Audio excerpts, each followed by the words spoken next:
Class 11 physics में बच्चों आज हमारा टॉपिक है electric flux.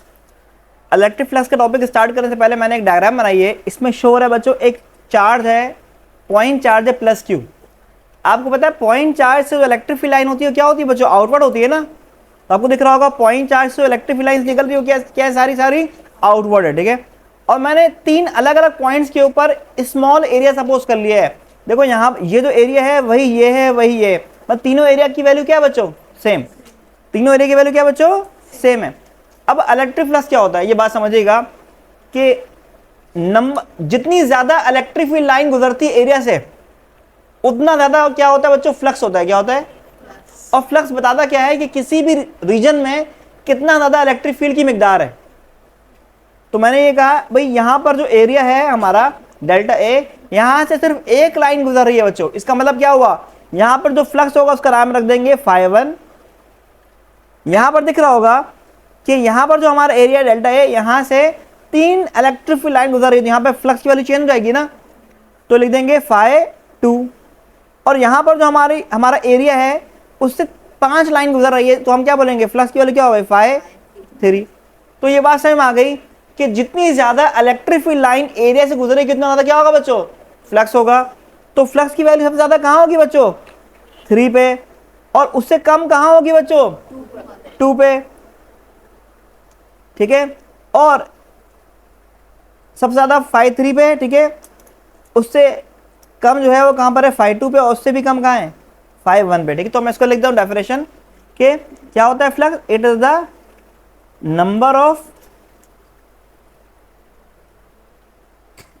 Number of electric field line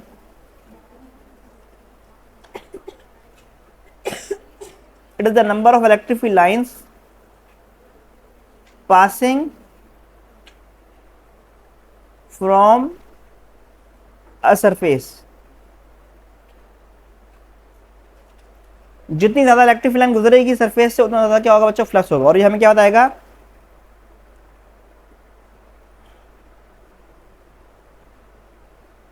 it expresses, flux के बाद हमें the magnitude of electric field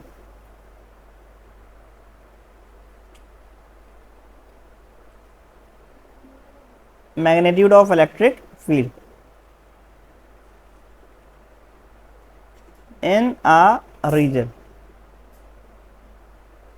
किसी भी रीजन में जो इलेक्ट्रिक फील्ड की मिकदार है हमें क्या बताएगा? कौन बताएगा बच्चों? इलेक्ट्रिक फ्लक्स बताएगा, ठीक है। तो आपके पास इलेक्ट्रिक फ्लक्स का फॉर्मूला आ गया कि इलेक्ट्रिक फ्लक्स क्या हो गया?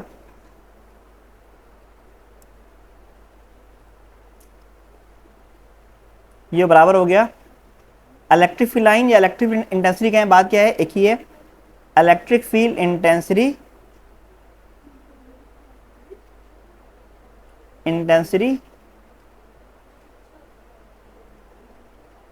इनटू एरिया, ठीक है। Electric field intensity into area,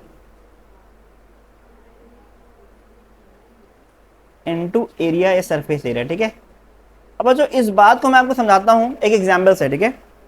अब वो एग्जाम्पल को कंटिन्यू मैं यहीं पे कर रहा हूं, ठीक है, ताकि आपको बात समझ में आ जाए।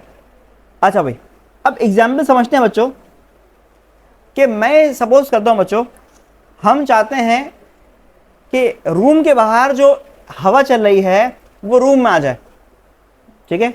रूम के बाहर जो हवा चल रही है वो विंडो के एरिया से होते हुए कहाँ चले जाए? रूम में चला जाए, ठीक है। तो मैं कहता हूं इलेक्ट्रिक फ्लक्स को मैं सपोज करूंगा एयर इन रूम से, ठीक है। जो बाहर विंडो के हवा चल रही है उसको बोलेंगे एयर फ्लोइंग, ठीक है, ठीक है, आउटसाइड के बाहर जो हवा चली इसको बोलेंगे इलेक्ट्रिक इंटेंसिटी शो कर देंगे हम, ठीक है। और ये जो हमारा एरिया है इसको हम शो करेंगे किससे? विंडो के एरिया से, ठीक है। किससे शो करेंगे बच्चों? विंडो के एरिया से हम इसको शो कर देंगे, ठीक है। अच्छा, अब एक बात समझिएगा, अब बात होती डायरेक्शन की, ठीक है। किसकी बात हो रही है बच्चों? डायरेक्शन की। बच्चों हमें रूम में हवा चाहिए, तो हमारे लिए डायरेक्शन अहम नहीं है। हमारी डायरेक्शन अहम, हमें बस रूम में क्या चाहिए? एयर चाहिए। तो हमारे लिए यहाँ पर डायरेक्शन अहम नहीं है बच्चों, ठीक है। लेकिन जो बाहर हवा चल रही होगी उसकी डायरेक्शन क्या होगी, वो तो अहम होगी ना। रूम के बाहर जो हवा चल रही है वो विंडो के एरिया से होकर अंदर आएगी रूम में। इसके लिए ज़रूरी क्या है कि हवा जो चले वो विंडो के एरिया के पैरेलल चले, विंडो के एरिया के डायरेक्शन के। जैसे एग्जांपल अगर मैं कहूँ बच्चों कि ये हमारा लेट सपोज विंडो है, ठीक है। तो अगर मैं कहता हूँ बच्चों इसकी ओपनिंग जो है इस तरफ है विंडो की, रूम पीछे ही जाने में इसके, तो वही हवा आ सकती है इस रूम में इस विंडो से जो इसके पैरेलल होगी, ठीक है। तो बाहर जो हवा चली है बच्चों ये विंडो का एरिया, ये क्या है विंडो का, और ये एयर जो बाहर चल रही है उसकी डायरेक्शन है, ठीक है। तो एयर जो बाहर चल रही है बच्चों उसकी डायरेक्शन क्या हो गई, अहम हो गई ना। हमें तो रूम में हवा चाहिए, इसकी डायरेक्शन हमारे लिए अहम नहीं है। लेकिन जो बाहर हवा चल रही है अगर वो ऐसे चलने के बजाय लेट्स सपोज ऐसे चले तो रूम में हवा आएगी, नहीं आएगी। मेरी बात समझ आ गई आपको। तो ये वाली जो डायरेक्शन है हवा की ये सिर्फ वो ही रूम में आ सकती है। तो डायरेक्शन ऑफ एयर जो आउटसाइड चल रही है बच्चों उसकी डायरेक्शन क्या हो गई हमारे लिए, अहम हो गई ना, इंपॉर्टेंट हो गई, ठीक है। अच्छा अब विंडो अगर हम किसी और डायरेक्शन में लगाएंगे, किसी और दीवार पे लगा दें तो रूम में हवा आएगी, नहीं आएगी। तो विंडो किस डायरेक्शन में आप लगा रहे हो ये भी क्या होता है, अहम होता है। ये भी क्या होता है, ये भी अहम होता है। तो डायरेक्शन इसकी भी हमारे लिए क्या हो गई, अहम हो गई, ठीक है बच्चों। मेरी बात समझ में आ गई। अच्छा अब इस एग्जाम्पल को आप इलेक्ट्रिक फ्लक्स पे अप्लाई कर दो, ठीक है। तो मतलब ये हो गया जिसकी डायरेक्शन नहीं है बच्चों वो क्या है, स्केलर। जिसकी डायरेक्शन उसको क्या बोलोगे, वेक्टर। ये भी क्या हो गया, वेक्टर। तो अब इस एग्जाम्पल को आप अप्लाई कर दो इलेक्ट्रिक फ्लक्स पे। लेट्स सपोज इलेक्ट्रिक फ्लक्स का सिंबल बच्चों फाई है, क्या है, फाई। इलेक्ट्रिक फील्ड एनर्जी का सिंबल क्या है बच्चों, ई है। एरिया का सिंबल क्या है, डेल्टा ए। स्मॉल एरिया के लिए हम डेल्टा ए का वर्ड यूज कर रहे हैं, ठीक है। अब क्योंकि इलेक्ट्रिक एनर्जी की क्या होती है बच्चों, डायरेक्शन होती है ना। जिस तरह से एयर फ्लोइंग आउटसाइड की डायरेक्शन है तो जिसकी डायरेक्शन को क्या लगाओगे, एरो। एरिया की भी क्या है बच्चों, डायरेक्शन। इस एरिया को इस वाले विंडो के एरिया से क्या करना है, रेफर करना है आपने। तो इसकी भी डायरेक्शन है तो क्या हो जाएगा ये वेक्टर। तो बच्चों दो वेक्टर को मल्टीप्लाई करने पर आंसर आया स्केलर। दोस्तों क्या बोलेंगे, स्केलर और डॉट प्रोडक्ट। ये बात बताने के लिए मैंने ये सारी एग्जांपल डिस्कस किया आपसे कि आपको ये बात समझ आ जाए कि भाई डायरेक्शन कैसे आ गया यहाँ पे। क्लियर हुई बात बच्चों। तो ये फॉर्मूला आपके लिए अहम है कि एक और आपके पास डेफिनेशन आ गई बच्चों। क्या डेफिनेशन आ गया आपके पास बच्चों, एक और डेफिनेशन आपके पास ये आई कि इलेक्ट्रिक फ्लक्स जो है वो डॉट प्रोडक्ट किसका है बच्चों, इलेक्ट्रिक फ्लक्स डॉट प्रोडक्ट किसका है, इलेक्ट्रिक फील्ड इंटेंसिटी और एरिया का क्या हो गया, डॉट प्रोडक्ट हो गया। मेरी बात समझ में आ गई बच्चों आपको। अब आपको एक और चीज पता है बच्चों, अगर आप डॉट हटाते हो तो क्या लगा देते हो, कॉस। क्या लगाते हो, कॉस लगाते हो ना। तो ई डेल्टा ए कॉस थीटा, ऐसे ही बच्चों। तो ये फॉर्मूला वेक्टर फॉर्म हो गया बच्चों। और ये वाला जो फॉर्मूला है ये कौन सा फॉर्मूला हो जाएगा, मैग्नीट्यूड फॉर्म हो जाएगा। क्या हो जाएगा, मैग्नीट्यूड फॉर्म हो जाएगा। ये वाला फॉर्मूला जो सेकंड फॉर्मूला मैंने लिखा है अभी, ठीक है। ये फॉर्मूला हो जाएगा मैग्नीट्यूड फॉर्म, ठीक है। मैं लिखता हूं ये फॉर्मूला क्या है बच्चों, मैग्नीट्यूड फॉर्म हो गया। अच्छा अब बच्चों थीटा की बात करते हैं, ठीक है। कब फ्लक्स मैक्सिमम होगा, तो बच्चों कॉस की वैल्यू पर डिपेंड करेगा फ्लक्स। फ्लक्स किस पे डिपेंड करेगा बच्चों, फ्लक्स डिपेंड करेगा कॉस की वैल्यू पे। फ्लक्स डिपेंड करेगा किसके ऊपर बच्चों, कॉस की वैल्यू पे। आपको पता है बच्चों कॉस 0 डिग्री मैक्सिमम होता है।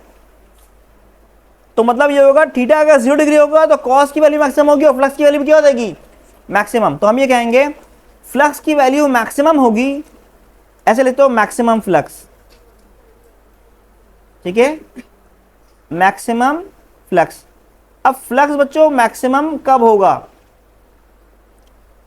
तो बच्चों फ्लक्स मैक्सिमम कब होगा ये बात समझ लेते हैं हम लोग, ठीक है। इस तरीके से समझ लेते हैं कि फ्लक्स मैक्सिमम कब होगा बच्चों। तो आपको पता है फ्लक्स मैक्सिमम कब होगा, जब थीटा की वैल्यू क्या होगी, 0 डिग्री होगी, ठीक है। क्योंकि थीटा 0 डिग्री होगा तो कॉस 0 कैलकुलेटर में क्या आएगा, 1 आएगा। कॉस की वैल्यू मैक्सिमम हो जाएगी 0 पे, तो फ्लक्स की वैल्यू क्या हो जाएगी, मैक्सिमम। तो एक और बात भी होती है कि अगर इलेक्ट्रिक फील्ड इंटेंसिटी और एरिया पैरेलल हो गए, देखो 0 डिग्री का मतलब क्या होता है, पैरेलल होता है ना बच्चों। 2-3 बातें कर लेते हैं हम लोग कि पहला कि अगर थीटा 0 डिग्री होगा तो मतलब ई और ए पैरेलल हो जाएंगे और फ्लक्स की वैल्यू क्या हो जाएगी बच्चों, मैक्सिमम हो जाएगी। एक और बात कर लेते हैं बच्चों मिनिमम फ्लक्स की। किसकी बात कर लेते हैं, मिनिमम फ्लक्स क्या होता है। तो जरा देखिएगा मिनिमम फ्लक्स क्या होता है, मैं लिखता हूं मिनिमम फ्लक्स। तो बच्चों मिनिमम फ्लक्स क्या होता है, जरा इस बात को भी देख लीजिए आप लोग कि मिनिमम फ्लक्स क्या होता है। आपको पता है बच्चों, अभी पता चल गया कि फ्लक्स की जो फ्लक्स है ये डिपेंड कर रहा है कॉस थीटा पे। तो कॉस 0 मैक्सिमम होगा तो फ्लक्स भी क्या हो गया, मैक्सिमम। अब याद रखिएगा कॉस की वैल्यू जो मिनिमम होती है ना वो कितने एंगल पे होती है, 90 डिग्री पे। कॉस की वैल्यू 90 डिग्री पे क्या होता है, 0 होता है ना बच्चों। तो 90 डिग्री के ऊपर, एंगल 90 डिग्री के ऊपर कॉस की वैल्यू मिनिमम होगी तो फ्लक्स की वैल्यू भी क्या होगी, मिनिमम होगी। तो आप यहाँ लिखोगे थीटा की वैल्यू क्या होगी, जब 90 डिग्री होगी तो उस वक्त फ्लक्स की वैल्यू 0 हो जाएगी। फ्लक्स की वैल्यू क्या हो जाएगी, फ्लक्स की वैल्यू 0 होगी, ठीक है। मिनिमम मैंने गलत लिख दिया बच्चों, 0 फ्लक्स की लगानी है मुझे हेडिंग लगानी किसकी बच्चों, 0 फ्लक्स की मुझे यहाँ पे हेडिंग लगानी है। मैं लिखता हूँ 0 फ्लक्स क्या होता है, ठीक है। तो हेडिंग होगी हमारी किसकी, 0 फ्लक्स की। तो 0 फ्लक्स कब होगा बच्चों, जब थीटा 90 डिग्री हो या ई और डेल्टा ए के दरमियान में 90 ई और डेल्टा ए परपेंडिकुलर हो। आपको पता है ना बच्चों 90 का मतलब क्या होता है, परपेंडिकुलर होता है ना, और 0 डिग्री का मतलब क्या होता है, पैरेलल। क्या होता है बच्चों, पैरेलल होता है, ठीक है। 90 का मतलब परपेंडिकुलर और 0 का मतलब पैरेलल, ठीक है। अच्छा एक और बात बच्चों डिस्कस कर लेते हैं हम लोग, एक और बात डिस्कस कर लेते हैं, जरा देखिएगा आप लोग। अब मुझे क्या डिस्कस करना है आपसे, देखिएगा बच्चों। मैंने एक और बात डिस्कस करनी है, मिनिमम फ्लक्स भी मैं डिस्कस कर लेता हूं आपसे, ठीक है। तो हेडिंग किसकी लगाऊंगा अब मैं, मिनिमम फ्लक्स की। बच्चों मिनिमम फ्लक्स क्या होगा, जरा देखिएगा आप लोग। बच्चों मिनिमम फ्लक्स का मतलब होगा कि सबसे छोटी वैल्यू कब होगी फ्लक्स की। बच्चों कॉस थीटा की वैल्यू 0 डिग्री पे 1, कॉस थीटा की वैल्यू 90 डिग्री पे 0 और कॉस थीटा की वैल्यू 180 डिग्री पे -1। तो कॉस की वैल्यू -1 और +1 के दरम्यान में होती है। तो सबसे बड़ी वैल्यू 1 है प्लस में, तो सबसे छोटी वैल्यू क्या हो गई, -1 हो गई ना। तो -1 कब आएगा बच्चों, जब कॉस की वैल्यू, कॉस के एंगल क्या हो, 180 डिग्री हो। तो यहाँ पे क्या लिख देंगे हम लोग, थीटा क्या है, 180 डिग्री, ठीक है। अच्छा बच्चों एक और बता दूं मैं आपको, यूनिट क्या होती है फ्लक्स की, फ्लक्स की यूनिट क्या होती है बच्चों, ये बात भी समझ लीजिए आप लोग कि यूनिट क्या होती है फ्लक्स की।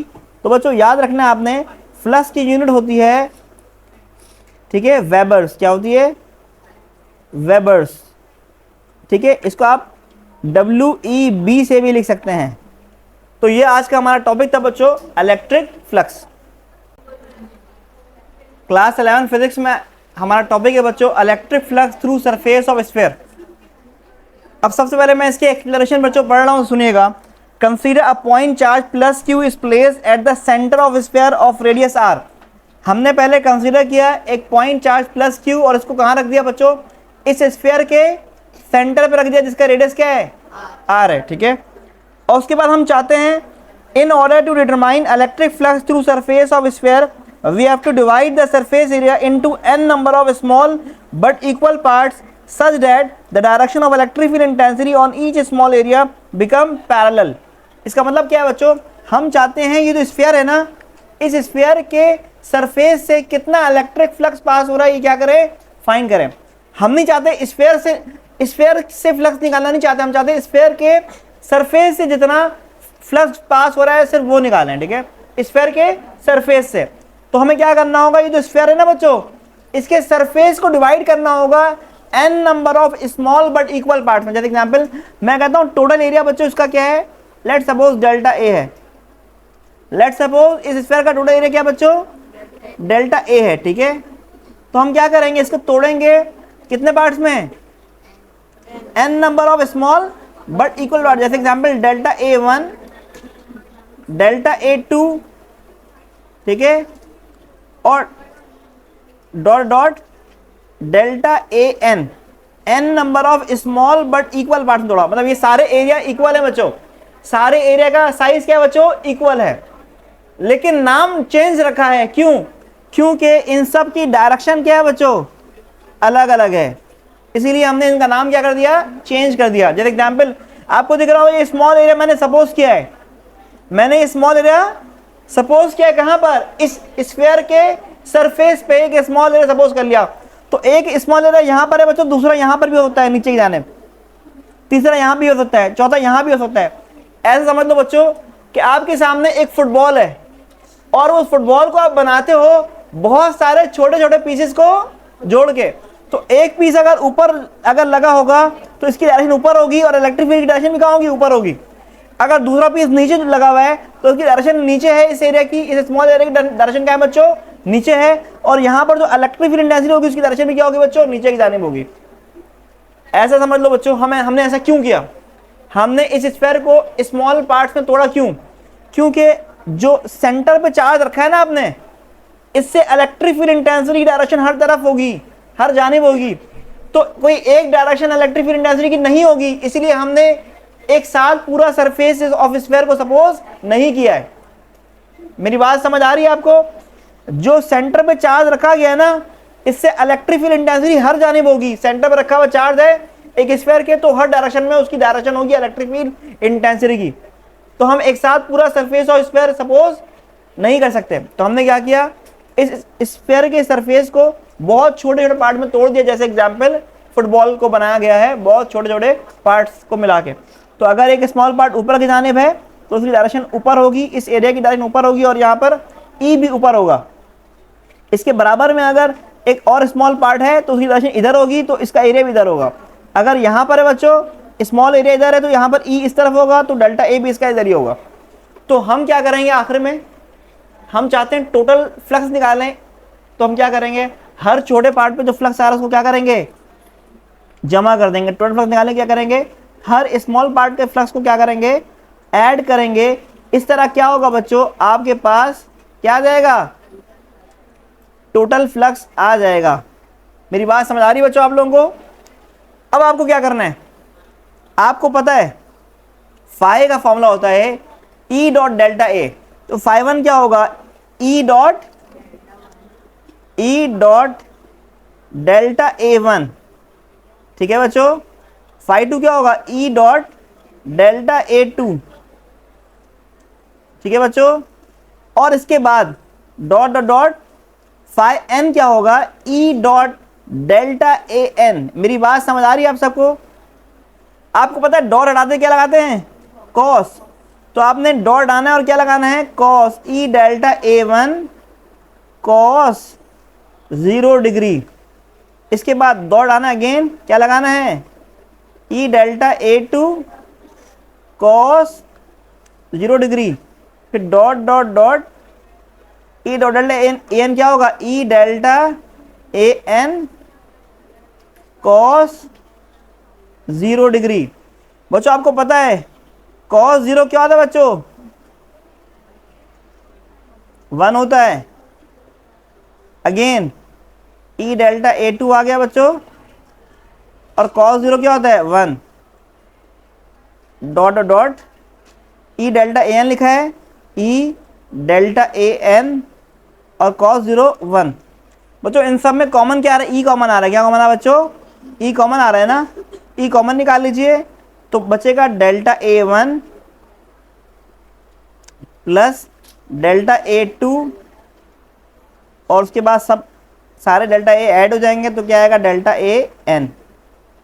अब क्या होगा बच्चों, ये सारे डेल्टा ए सारे स्मॉल एरिया को जमा करोगे ना जब, तो क्या आ जाएगा, इस स्फीयर के सरफेस का एरिया आ जाएगा। तो इसको हम ऐसे लिखेंगे, फ्लक्स बराबर है ई और सम ऑफ ऑल डेल्टा ए, और सम ऑफ ऑल डेल्टा ए क्या होगा बच्चों, मैं लिख देता हूं, सरफेस एरिया ऑफ स्फीयर होगा। क्या होगा बच्चों, सरफेस एरिया ऑफ स्फीयर होगा। और आपको पता है बच्चों सरफेस एरिया ऑफ स्फीयर का फॉर्मूला होता है बच्चों 4 पाई आर स्क्वायर। देखो स्फीयर के एरिया का फॉर्मूला होता है पाई आर स्क्वायर, और स्फीयर के सरफेस का एरिया क्या होता है बच्चों, 4 पाई आर स्क्वायर। तो यहां पे क्या करेंगे हम लोग, यहां पे हम लिख देंगे ई और 4 पाई आर स्क्वायर। अब बच्चों ई का फॉर्मूला आप लोगों ने पढ़ा हुआ है ऑलरेडी। क्या फॉर्मूला था, के क्यू अपॉन, क्या फॉर्मूला था, k q upon r square. तो क्या लिख देंगे के क्यू अपॉन आर स्क्वायर, और यहाँ पर हम लिख सकते हैं, या एक काम करते हैं बच्चों हम एक काम करते हैं, हम यहाँ पर फॉर एयर सपोज कर लेते हैं, ठीक है, क्या सपोज कर लेते हैं फॉर एयर। या तो एग्जाम्पल देखिएगा, ई के 3 फॉर्मूले लिखवाए थे, पहले एक सिंपल फॉर्मूला था k q upon r square, दूसरा एयर के लिए था 1/4 pi epsilon naught q upon r square. तो मैं यहाँ पर एयर के लिए सपोज करता हूँ, तो ये हो जाएगा ई का फॉर्मूला हो जाएगा 1/4 pi epsilon naught q upon r square. इसके बाद यहाँ पर जो ऑलरेडी मौजूद है बच्चों 4 पाई आर स्क्वायर, उसको वैसे लिख दिया। अब क्या होगा बच्चों, कैंसिल होगा ये, ठीक है, देखिएगा 4 से 4, पाई से पाई कैंसिल, आर स्क्वायर से आर स्क्वायर कैंसिल। तो बच्चों आपके पास जो आखिरी में बचेगा ना, वो फ्लक्स बचेगा कितना, Q अपॉन एप्सिलॉन नॉट, ठीक है, Q अपॉन एप्सिलॉन नॉट आखिरी में बचेगा। जिसका मतलब क्या है बच्चों, जरा देखिएगा, इसको मैं समझा देता हूं आपको कि जो आंसर है इसका मतलब क्या है। बच्चों इसका मतलब यह है कि फ्लक्स जो है ना वो सिर्फ डिपेंड कर रहा है किसके ऊपर, चार्ज के ऊपर। जितना चार्ज स्फीयर के सेंटर पर रखा गया है, जितना चार्ज स्फीयर के सेंटर पर रखा गया है, सिर्फ इस चार्ज की मिकदार के ऊपर क्या कर रहा है, flux through surface of sphere depend कर रहा है। इस स्फीयर के रेडियस पे, इस स्फीयर के साइज पे डिपेंड फ्लक्स नहीं कर रहा, क्योंकि यहां पर फॉर्मूले में रेडियस नहीं है। मेरी बात समझ में आ गई कि फ्लक्स सिर्फ डिपेंड कर रहा है चार्ज के ऊपर, जो कि इस स्फीयर के सेंटर पे रखा गया है, और इस स्फीयर के साइज पे डिपेंड नहीं कर रहा। और साथ में डिपेंड कर रहा है किसके ऊपर, मीडियम के ऊपर। एप्सिलॉन नॉट बता रहा है कि भाई यहाँ पर एयर मीडियम अगर है, स्फीयर के अंदर मीडियम क्या है बच्चों, एयर है अगर, तो एयर पे भी डिपेंड कर रहा है। तो ये हो गया टॉपिक आपका मुकम्मल, जिसका नाम था flux through surface of sphere.